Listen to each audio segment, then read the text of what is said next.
Однажды в городе Мухосранске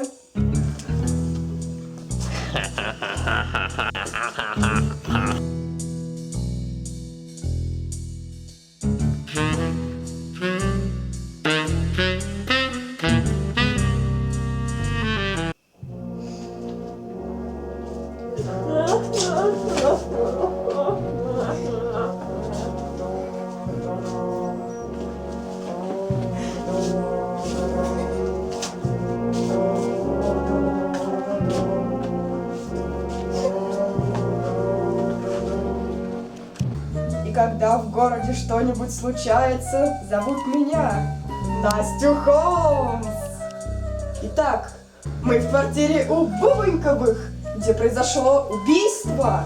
При вскрытии следов ножевых ранений мы не нашли. Также мы не нашли следов удушения и борьбы. Смерть произошла в результате остановки сердца из-за отравления.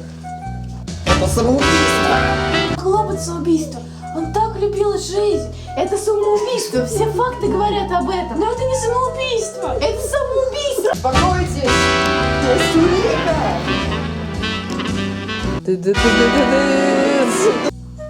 Итак, мы нашли здесь волшебный спрей Гардекс.